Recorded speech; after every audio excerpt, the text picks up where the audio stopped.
Great. So welcome to everyone, and thank you so much for joining my session. I really appreciate the time that everyone has taken in different parts of the world, I believe. I myself am currently in South Africa, so presenting from here.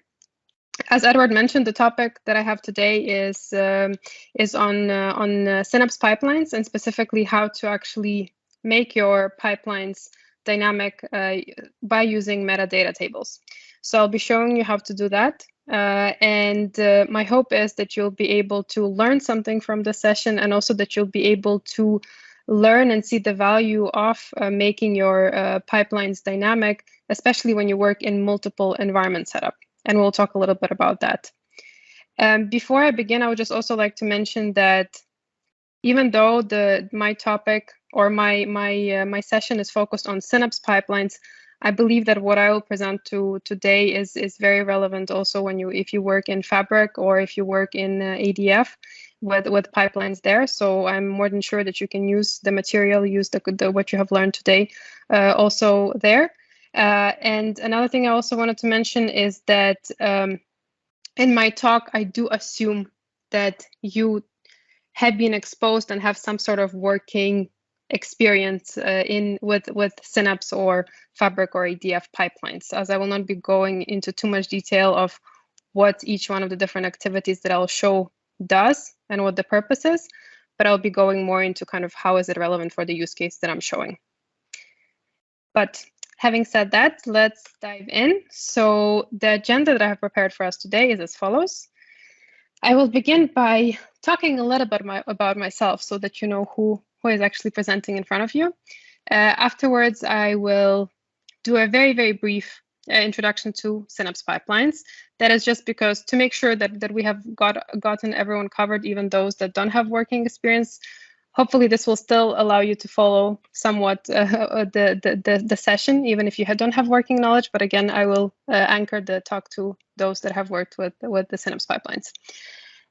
Then we will talk a little bit about environments and what do I mean when I say multiple environments and the dynamic pipelines being very valuable when you work in multiple environment setup. So I just want to make sure that everyone that is listening is on the same page and understands what I mean by saying multiple environment setup. And then we will dive into two use cases. So I have two use cases prepared for you where we will look into how to make pipelines dynamic using metadata tables. The first use case is where we'll look into ingestion. So how to make your ingest pipelines dynamic. And the second use case is focused on Power BI and specifically how to dynamically refresh your Power BI datasets. And again, using metadata tables for that. And in the end, I have a slide on a summary, and then we will take some questions, hopefully. Okay, starting off, who is in front of you? So my name is Ivanna, as you have probably seen at the first slide. I am working as a data engineer, currently employed as a data engineer in a company called Novo Nordisk Engineering. The company is a construction company that is specializing in building production sites and equipping them for pharmaceutical companies. And the big one for us, our big customer, is a company called Novo Nordisk. I am normally based in Copenhagen, in Denmark, in Europe, but at the moment I'm on a little vacation in South Africa, so I'm presenting here. Thankfully, there is no time difference, so that eases things for me. I've been a data engineer for actually exactly a year now, and during that time I was able to get certified, get a few certifications, Azure certifications. So I've gotten a DP 900 focused on data fundamentals and a DP 203, which is a data engineer associate certification. And in my daily work, I spend a lot of my time in Azure, and specifically with Synapse analytics pipelines, which I'll talk a lot about today. And I also work with notebooks, where in my team we use PySpark. Before becoming a data engineer, I was a data analyst. So I started my career as a data analyst And I also tried myself in a role of a product owner for kind of a data engineer team. But that's when I realized that actually I enjoy getting my hands dirty. So that's when I switched to data engineering. But as a data analyst, I use tools like Alteryx and Tableau. Maybe some of you here are familiar with those tools. Moving on to Synapse pipelines. So kind of the core of this presentation is we're focusing on pipelines. So just a very brief introduction to what those are. On the Microsoft documentation page, you can find that Microsoft defines the pipelines as the lifeblood. They say it's the lifeblood of a data analytics solution. And I agree with that phrase, and that's why I've put it here. And that is because I believe that the Synapse Analytics pipelines are kind of integral to the work of a data engineer. That is because they allow us to do data extraction. They allow us to do some transformation to the data, and then also allow us to load the data further on wherever the data needs to be dumped. The pipelines, at least also in my team, what we use them for is to be able to orchestrate our data pipelines. That is to put the pipelines, to put the different kind of parts of our solution in order that makes sense, and to be able to schedule our solutions, our end-to-end pipelines to be executed at the intervals that we want them to be executed. And a general comment about pipelines, or at least how I like to think about them, is just that it is a group of activities. So you have some activities, and then you drop them on the canvas, and you configure them, and that basically allows you to perform a certain task. And this is we will leave it here with the pipelines, and move on into the environment, talking about environment. And I'm more than sure that those of you who are listening in have come across and probably are very familiar with single environment setup or multiple environment setup. You know what I'm talking about. But just to be sure that we're all on the same page, I will very briefly talk about them, just so that we have the same understanding. And just to start off with, what is the definition of how I understand single and multiple environment setup? So single environment setup is basically where it's a setup where you are working with a single environment. Very simple, straightforward. So when just to give you an example, when I was a data analyst, I worked in a team where we only had one environment. So that meant whenever we needed to make changes, we always did it in production. Production was the only environment we were working in. So changes were fast. They were not always correct or of good quality, but they were fast because it was done in a single environment. In multiple environment setup, things are different because you have more than one environment, and the number of environments differs team by team. In my current team, we have 3 environments that we work in. So we have development, dev environment, we have UAT for testing, and then we have production. And multiple environment setup is here I mentioned two kind of criteria that I like to think about when I think about single and multiple environment setup, because as I mentioned, in single environment setup, things are fast. You know, you make a change in production and you're done and you forget it and move on. In multiple environment setup, it does take a bit longer to make changes because you have to push the change through different environments. But on the other hand, the changes and the requests that you complete in this kind of setup are more probably of better quality. That is because they go through more checks.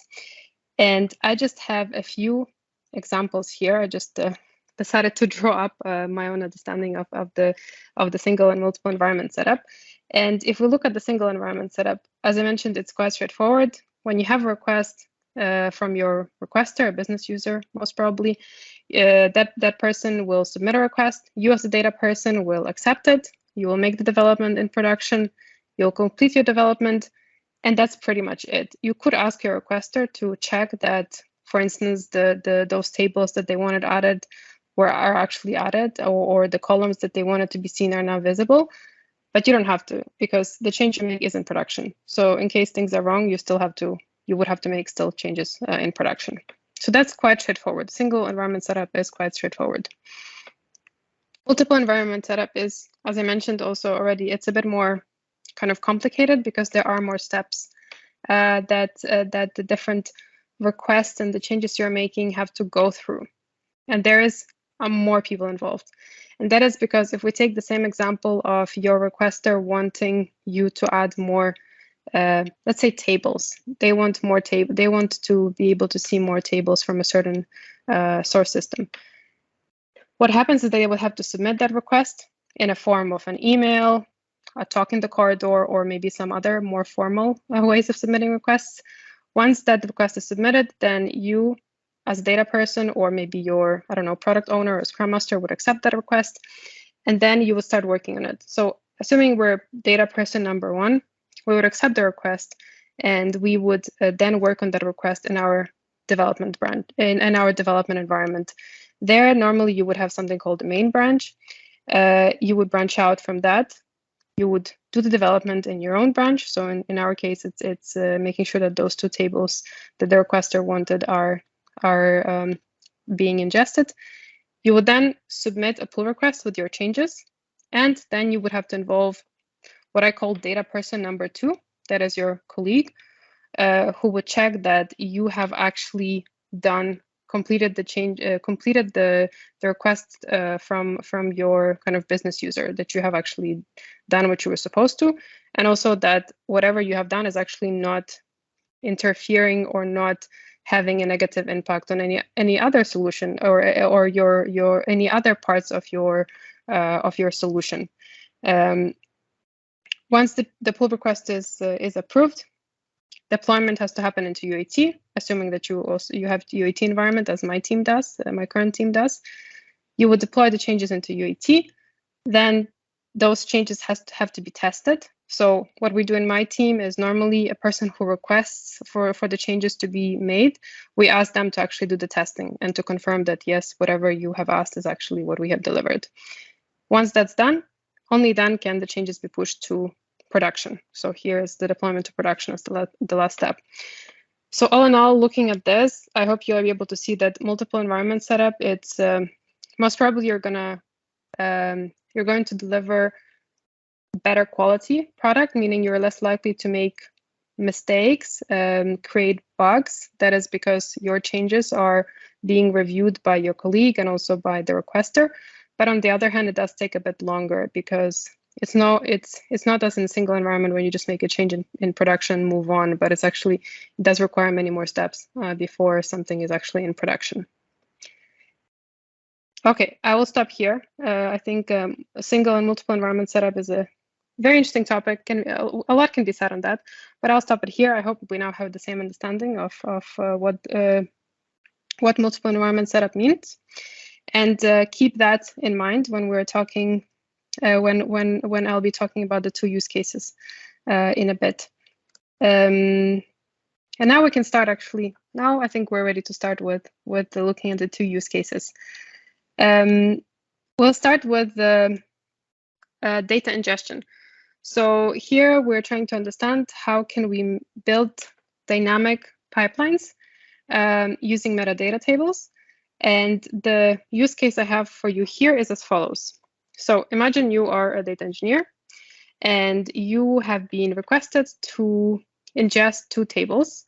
There is a customer table and an address table that you have to ingest from a database. So it's a database in one of our source systems. And what you have to do is use, of course, Synapse pipelines for that.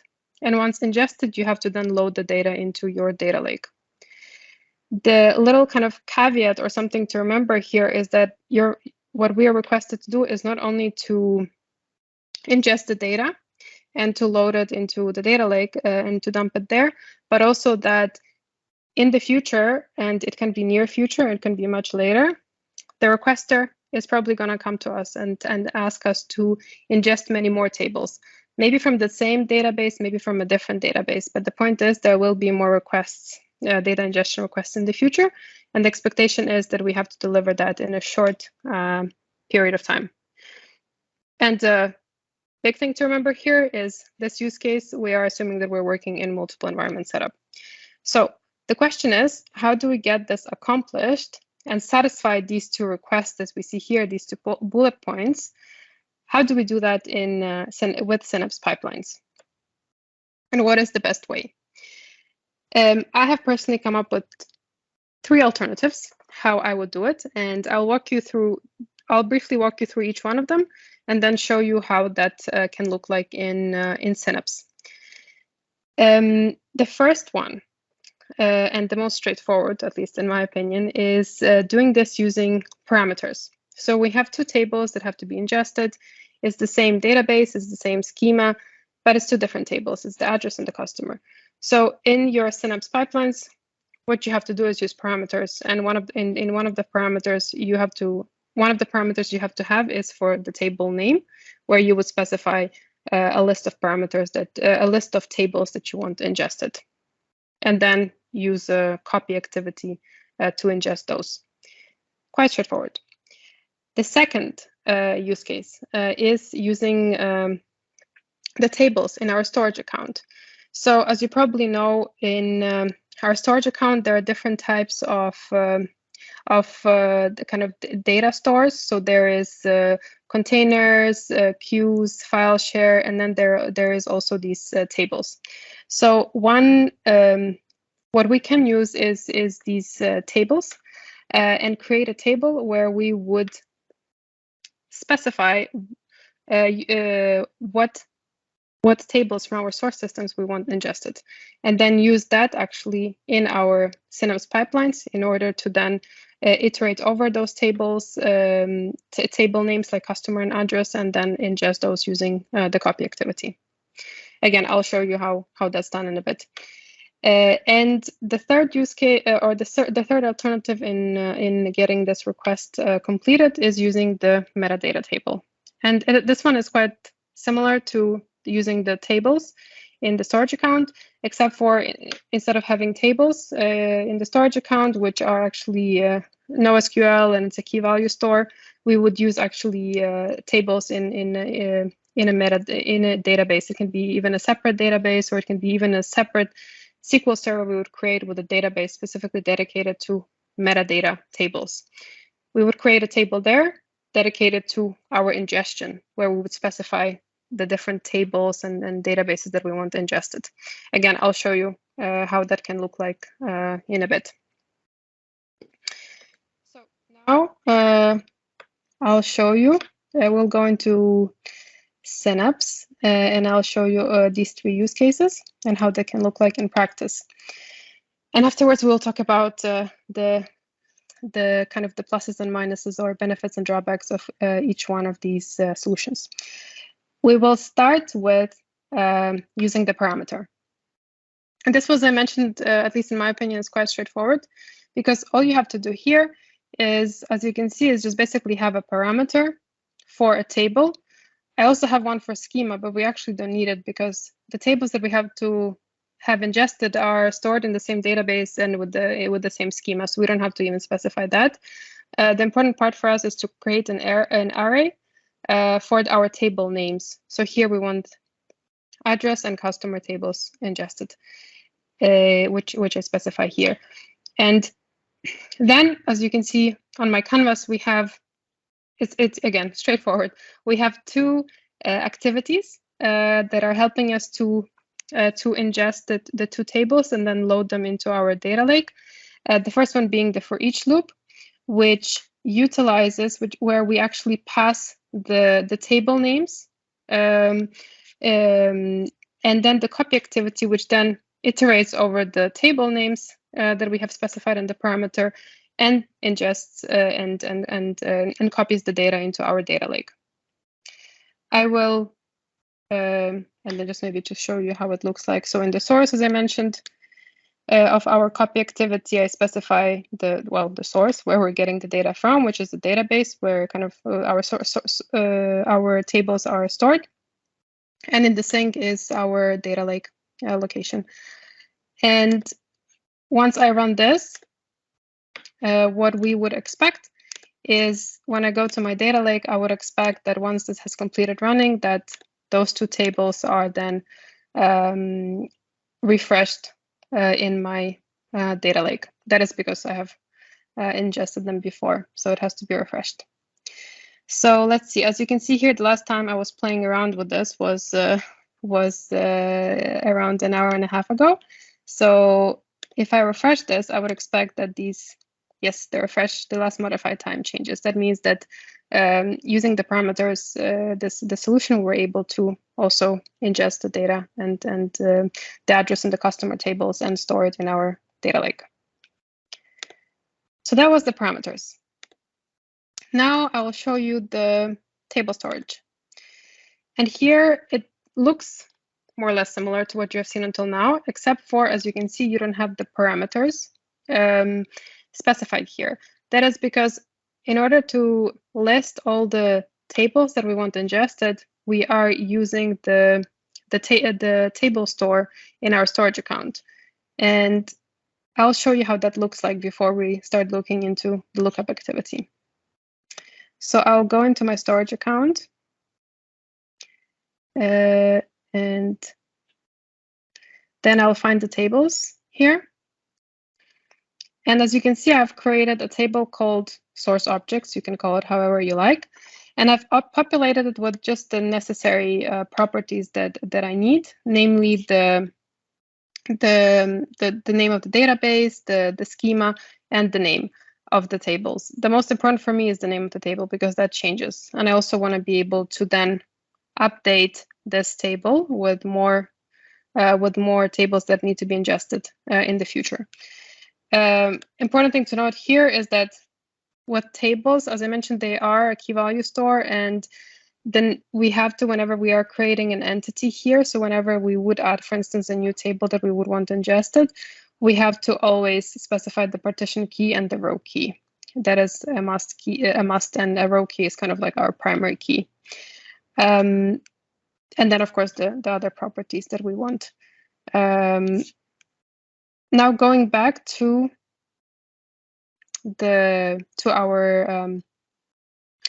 our pipelines, how does this look like?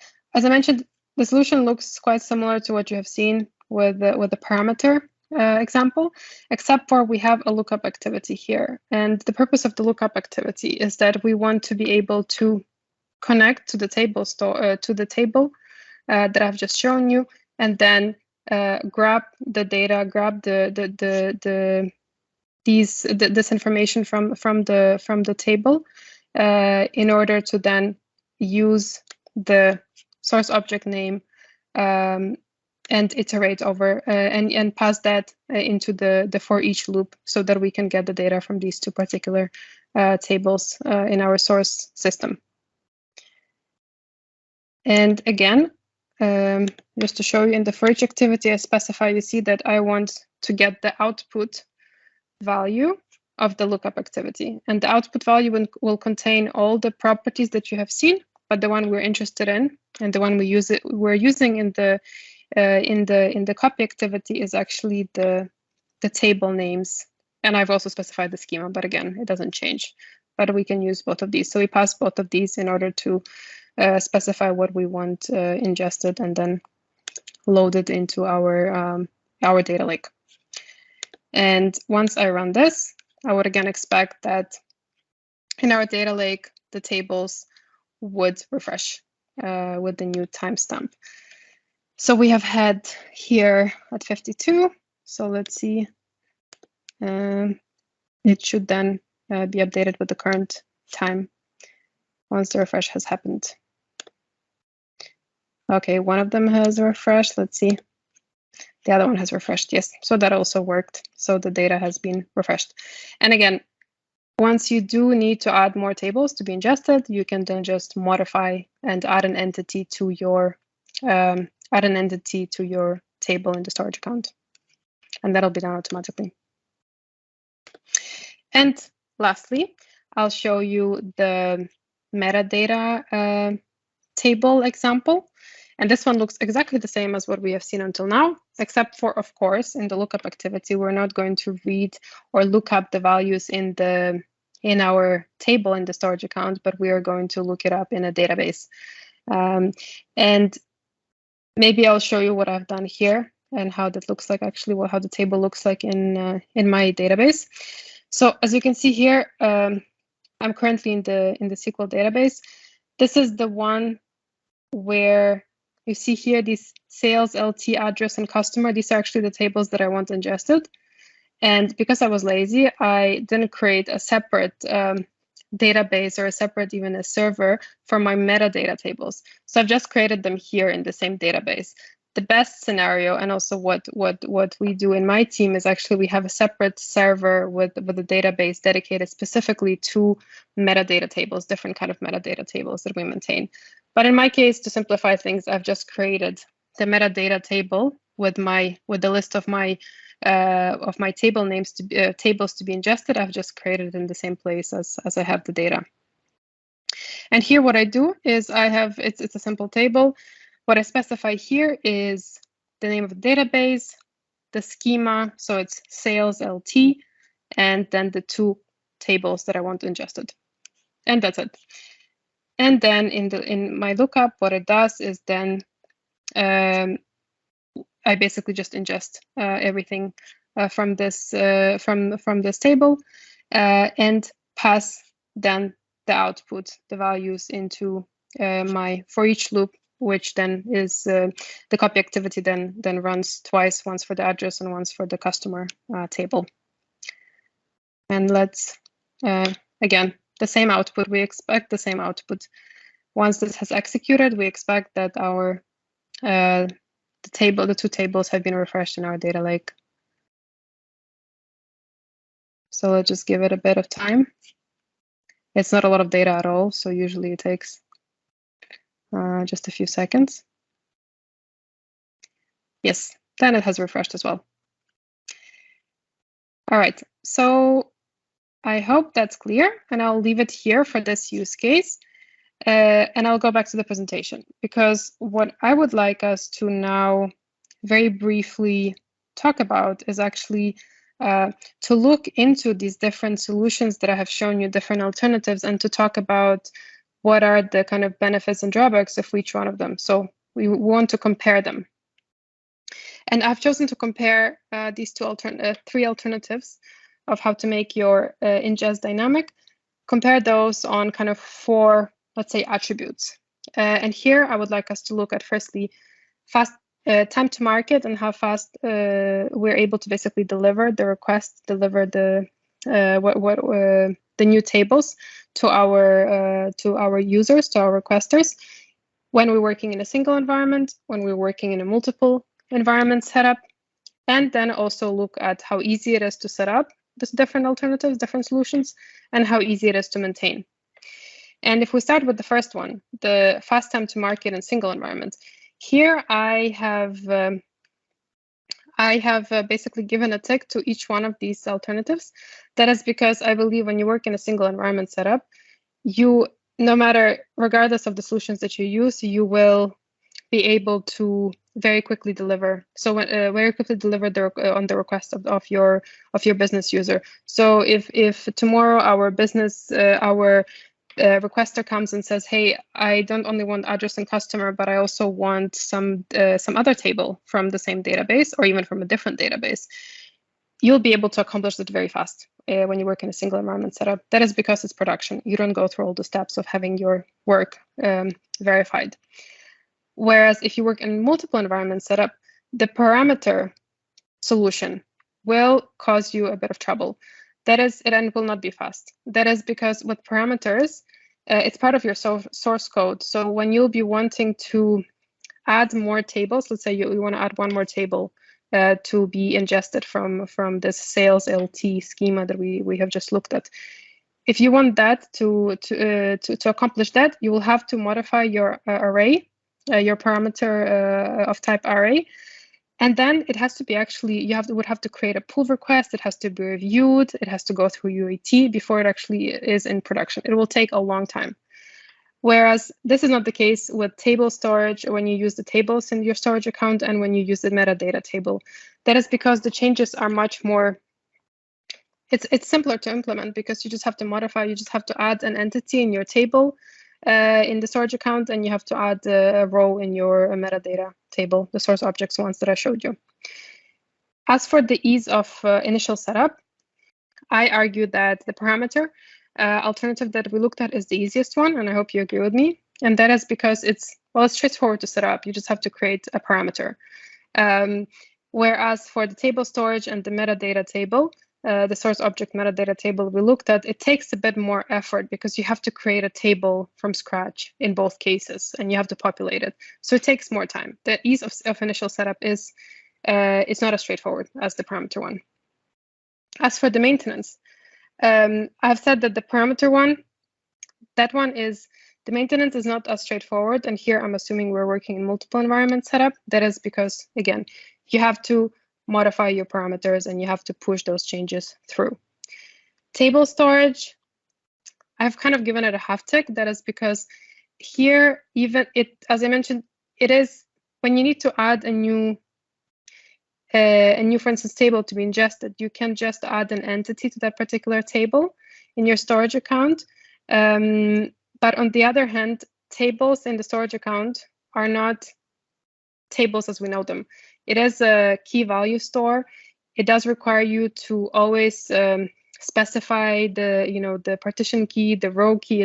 These are required fields, and it also, there are some limitations as to how many properties you can actually specify for a single entity. So the point is, while it is relatively straightforward, there are still some clear limitations which might or might not be an issue for you depending on your use case. So in my use case, maybe it's not an issue because I took a very, I don't have a lot of data. It's a very simple use case, but maybe for your use case, the tables actually in the storage account will not work and it will be much more difficult to maintain. For the metadata table, I think the maintenance is quite easy, and that is because it's a table as we know it. Whenever you need to add something, a new table to be ingested, you just add a row. Simple as that.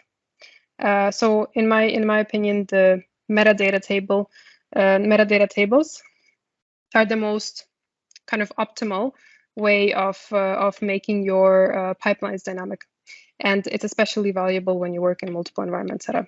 And I hope I was able to translate that in this use case.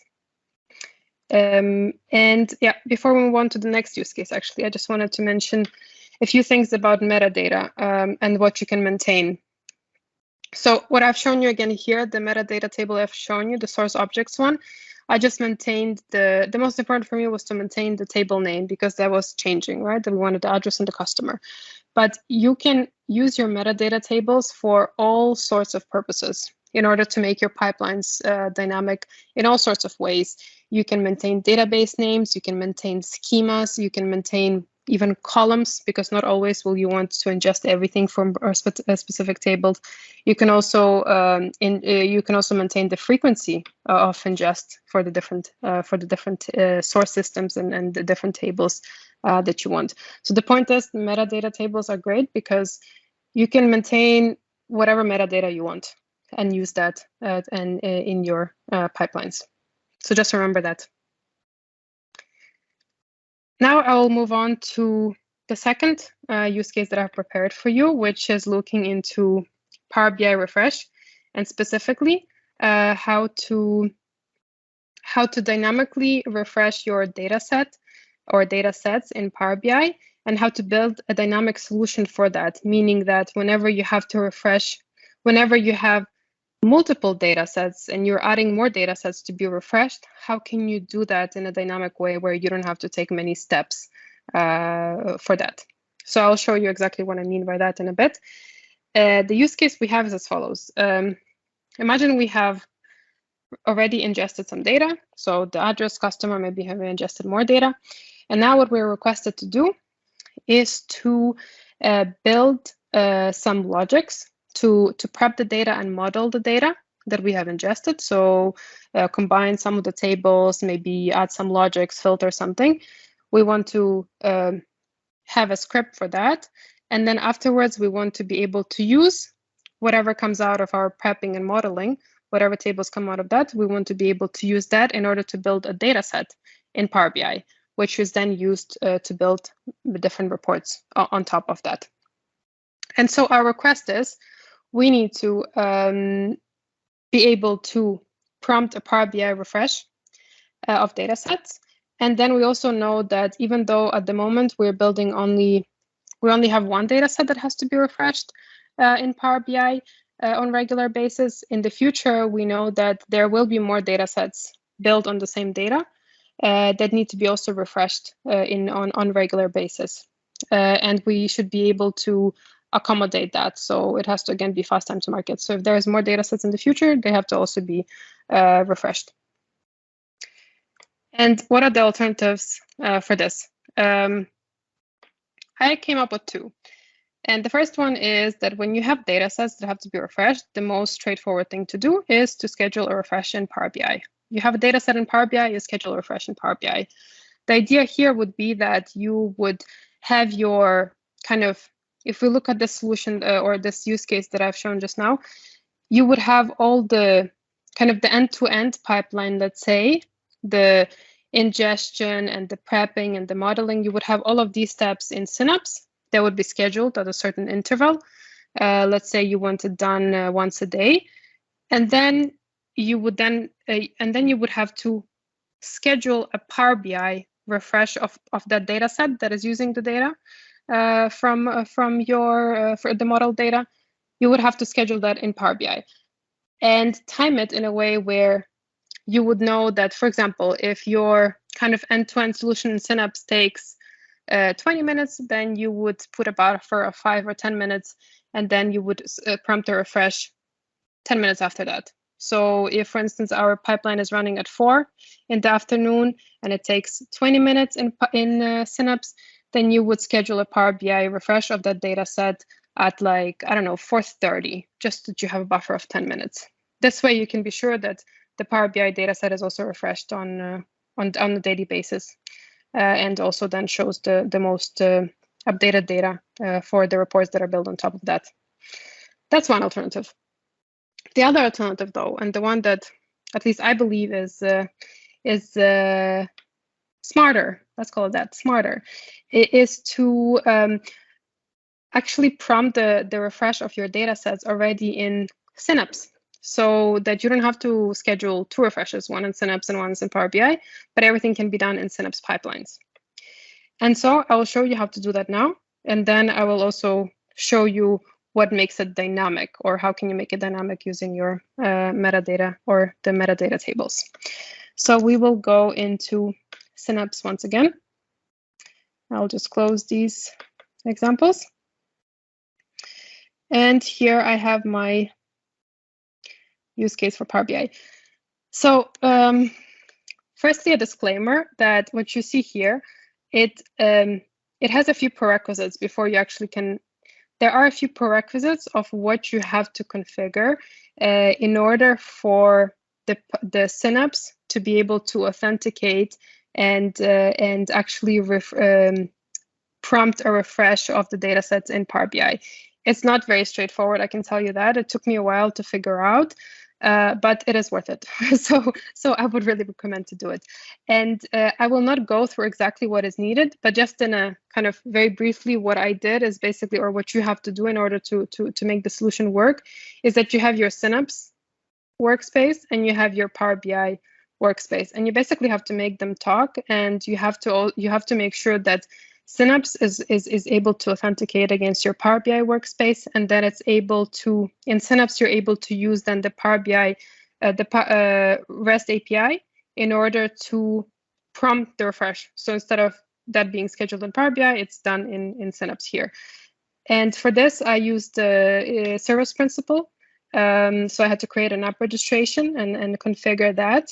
I will share the link. I have a link here in my presentation that I can share with you on how to accomplish that. What you see here is kind of the next step of that. So once I've configured everything, what is needed then in the pipelines. So we'll go through that now. But believe me, even though it might sound a bit difficult to accomplish these prerequisites to make Synapse and Power BI talk, it really is worth it. It really simplifies the job of instead of having to have 2 refreshes in 2 separate places. So what I have here, what are we looking at? Here we have, web activities, only web activities. And what they do is as follows. So we have, as I mentioned, I had to create an app registration in order to kind of authenticate Power BI and Synapse and Power BI. And here, what the first of these three web activities do is I'm actually connecting to my Key Vault in order to retrieve all the necessary information, so the tenant ID, client ID, and the secret, in order to be able to generate the authentication token. Authentication token, which will then be used when we are calling the data set in Power BI to be refreshed. So all that is done here, you don't actually have to, the less secure way would be not to put this information into Key Vault, but to actually just, store it as parameters or as variables here. That's also an option, but I just wanted to make sure I show a more secure option. So I have put all of this information in my Key Vault. So what I'm doing here in these three web activities is connecting to my Key Vault to retrieve that information. Afterwards, as I mentioned, this web activity, what it does is that I am then generating a token, which is needed for us to actually do the refresh of the data set. So the token is being generated here. Again, there's a few things you have to specify here. The URL has to be written in a certain way, and afterwards, you then use the Power BI kind of REST API, specify the workspace GUID, the dataset GUID, and then you prompt the refresh of your Power BI dataset using that. And of course, the authentication token is also used here. Okay, so now the dynamic part. Where does the dynamic part comes? You are probably asking. And it comes when you look at the end-to-end kind of solution, which you can see here. So the only difference that I have here is that from what we have seen in the other parts is that I have a lookup activity here. And what happens in a nutshell is that for now, I was asked to build one data set in Power BI and to make sure that it's refreshed on regular basis. But in the future, I will have more data sets that have to be refreshed as soon as the data that, the customer address data from our source system is ingested and then also transformed and prepped. So what this lookup activity does is it actually connects to my database where I have created one more table, a metadata table, for where I specify the dataset GUID and the workspace GUID, so that the solution of refreshing Power BI dataset works not only for one dataset where we specify, where we have to specify in a parameter what is the dataset GUID and what is the workspace GUID, but this information can actually be retrieved from a metadata table, and then if we have two data sets that have to be refreshed, the for each loop can then be used to refresh those two data sets. And maybe just to help you understand how exactly this metadata table where I specified data set GUID and workspace GUID looks like, it's quite straightforward. Let me just show you. So the table the metadata table I've created looks like this. So at the moment, as I said, we have only one data set that has to be refreshed. And what we do here is we specify the dataset workspace GUID. The workspace GUID is nothing else but just, if I actually go to Power BI, this is you see here, it basically will be this bunch of letters and numbers here. So you just have to copy that, and your dataset GUID will be the one that is populated further. So that's all that I need to specify in my data set, let me just find it, in my metadata table. In the future, as I mentioned, if I need to refresh more data sets in Power BI, then I just have to create one more row with the information specifying the workspace GUID and the dataset GUID, and it will be refreshed. So how does this all come together? So we have the lookup activity that looks and reads the data from the table that I've just shown you, the metadata table. I have written a very simple query here where I'm saying I want to get the workspace GUID, the dataset GUID, and only give me the data sets that we want to refresh. Because maybe sometimes you'll have data sets that you wanted to refresh, but you no longer want to refresh, but you don't want to delete the whole row. So that's why we are mentioning here that that we want those that we want to get refreshed. We basically retrieve that data from the metadata table we just saw. And afterwards, we pass the values again into the for each loop, where, as you see here, we're getting the value from the output of the lookup activity. And then that those values are then used in the refresh dataset activity, which is basically this pipeline. So this pipeline that runs, if we had two data sets that we wanted to refresh, it would run twice, once for the first data set, once for the second data set. And it would then these ones would be dynamically populated. So then the workspace GUID would be the first. So for the first data set, it will be one value, and for the second data set, it will be another value, and the same for the data set GUID. So it would run, if we had two data sets, it would run twice. And that's basically what makes it dynamic, is that we don't have to use parameters or anything like that. All we have to do is populate for different data sets that we want refreshed. We have to populate that information in our metadata table that I've just shown you.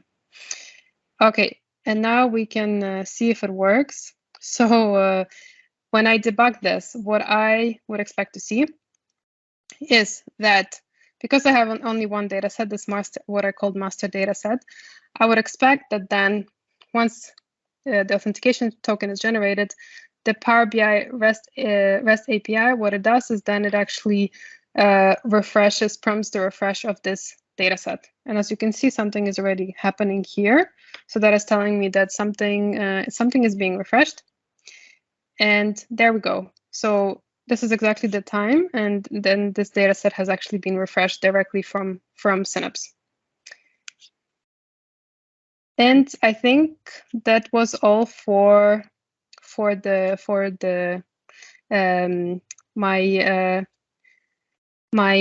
Power BI refresh that I've shown you. And I hope you can see what makes it dynamic, and also why this is especially useful in multiple environment setup. Again, if you were specifying things in a parameter, so specifying your data set GUID and specifying your workspace GUID in a parameter, every time you had a new data set that had to be refreshed, you would have to add that information in your arrays and in your parameters, and go through the whole PR pull request and pushing into UAT and pushing into production process. This is much simpler because you just modify it in the data set, in the metadata table that I call data set, and that's it. And the next time you run it, it actually takes two data sets instead of taking one, and refreshes that. Now, just to finish us off, the main takeaway and the summary for me and to you is that I hope that I was today able to show you that metadata tables are very useful, and they can make your pipelines dynamic, and also what I like to call future-proof, especially when you work in multiple environment setup. And one other takeaway I hope that I was able to deliver is that, and also that you agree with me with, is that our requesters, so our business users, are always going to want things done yesterday.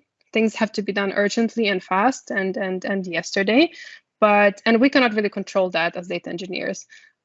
And as data engineers, we want, or at least what I would hope we want, is to be able to satisfy our requesters, but at the same time, we don't want to create things fast and then have a lot of bugs in our production.